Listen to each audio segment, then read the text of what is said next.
I want to emphasize that this is not an ordinary election that we're going to have. We are meeting to elect our new executive. But I've constantly said that NUP is no ordinary political party. So we're not just electing a new National Executive Committee. We are electing, or we are choosing, new commanders for the revolution. We are electing new commanders to lead us in the fight against a 40-year-old dictatorship. I hope that is going to stick to our mind as we keep going. Let us elect the minds that are sharpest and the hearts that are bravest. Let us choose people that will reignite that spirit in us. Every time when we move, there are times when we feel like we are frail. May this new mandate that we are all getting reignite us and renew the spirit, because our people so badly need us and they need that spirit. After all, those who are electing are not just going to be viewed as administrators or politicians. No. For all of you that are going to be elected today, the regime is not going to look at you as politicians. They're going to look at you as rebels, and they're going to deal with you as such. So let us prepare our minds as we are being elected. They're not going to clap for you. They are going to come for you. So let us all go into this knowing that this is no ordinary task that we're going for. We are not only choosing people for positions, we are choosing people for missions.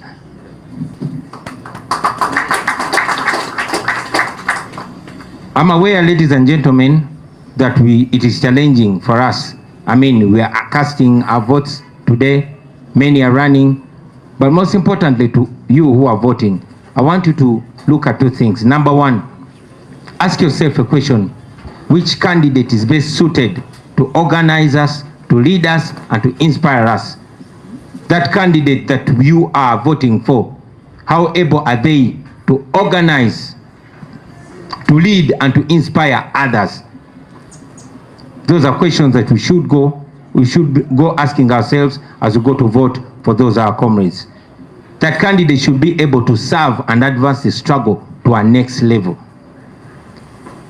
That candidate should be resilient. That candidate should be disciplined. That candidate should be the embodiment of the values that we sing about every day. That candidate is going to be a representation of us, including myself, wherever they go.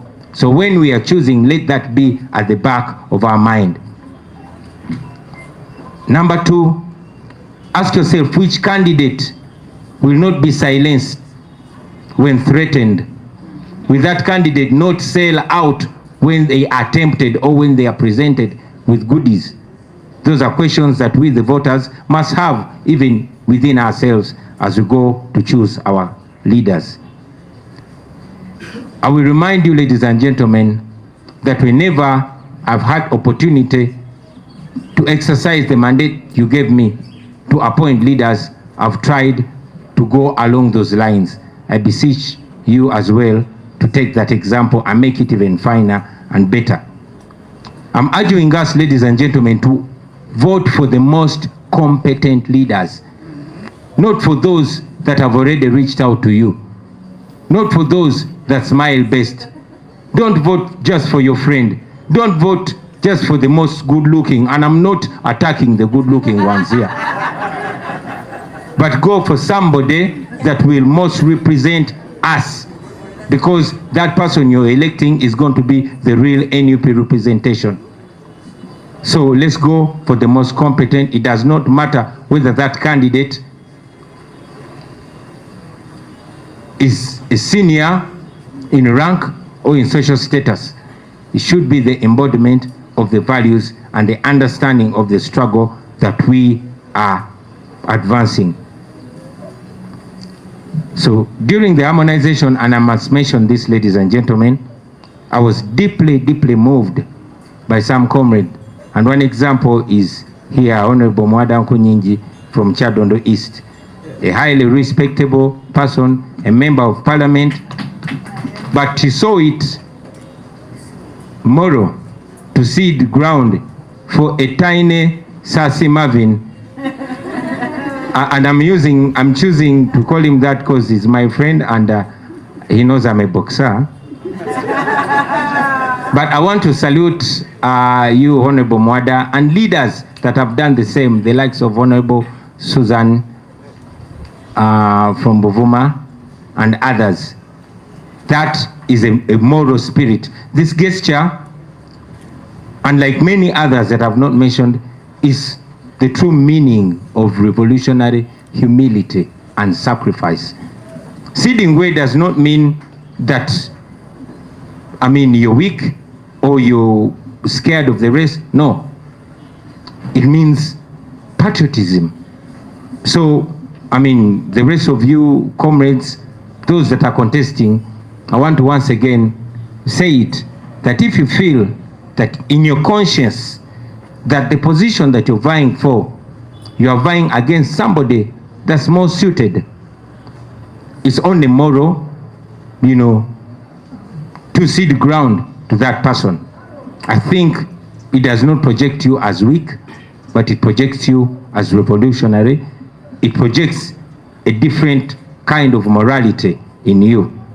But also, I must mention in the affirmative that if you feel that taking on leadership strengthens the revolution, if you feel that you have something new, something vibrant to offer, then go right ahead and rise to the occasion. After all, that has always been my call. Rise to the occasion and present your talents. That is what we want as a nation. That is what we want as a party. Stand up and be counted. After all, if you don't show up, nobody will see you. If you don't speak up, nobody will hear you. And if you don't present your talents, nobody is going to know that you are capable. So, make the right choice. Don't be intimidated. But again, don't be driven by interest. Let us do what is moral. Whatever you choose to do, make sure you're doing it for Uganda. You're not doing it for yourself as an individual. As we prepare, ladies and gentlemen, I don't want us to forget that this is more than an internal exercise. This that we're doing here is a test for a new Uganda. We are preparing leadership. We are preparing ourselves to take government because we are the next who are going to be in charge of this, our country. So the sooner we are convicted about that, the better. This that we're preparing a government. We are organizing and building the future ruling party of Uganda. So at every step, let us be reminded of that.